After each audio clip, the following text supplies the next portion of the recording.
আসলে আমির সাহেবের কথা দিয়ে শুরু করি, উনি বললেন তলীয় যাওয়ার কথা।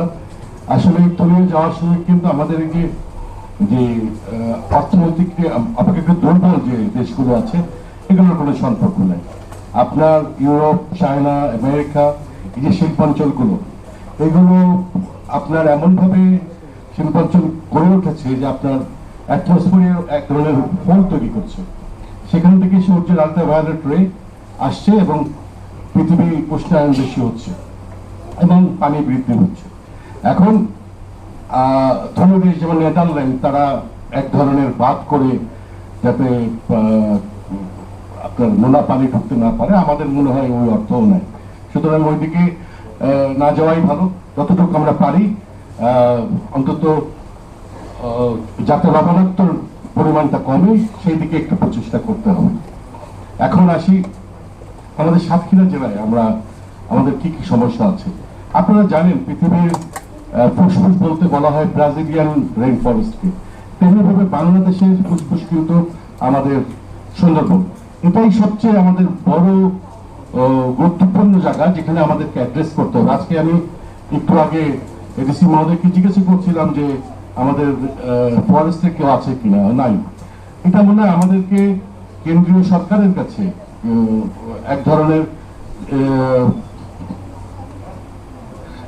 অনুরোধ করতে হবে যে আপনারা সুন্দরবনকে বাঁচান। কিন্তু সুন্দরবন নিয়ে আপনারা অনেকে জানেন যেভাবে গাছ কাটা হয়। রেইন ফরেস্ট হলো একটা জাতির ফুসফুস, সেই ফুসফুস যদি আমরা কেটে ফিরে আস্তে আস্তে, তাহলে সেটা আমাদের জন্যই হবে।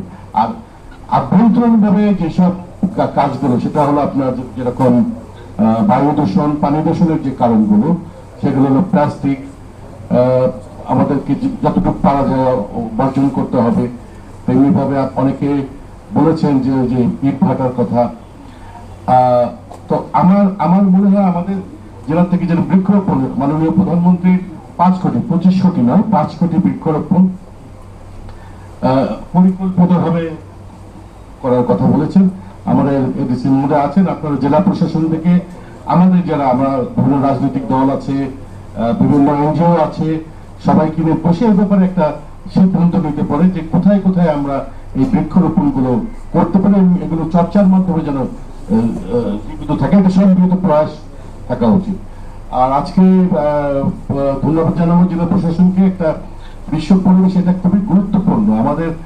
আমরা হয়তো ভালোভাবে বেঁচে থেকে যেতে পারবো, কিন্তু আমাদের আগামী প্রজন্ম আমাদেরকে কিন্তু বলবে যে তোমরা কি করেছিলে। সুতরাং আমাদের ভবিষ্যৎ বংশধরদের জন্য আমার মনে হয় এই ব্যাপারে খুবই গুরুত্ব দেওয়া উচিত। ধন্যবাদ সবাইকে। বাংলাদেশ জিন্দাবাদ।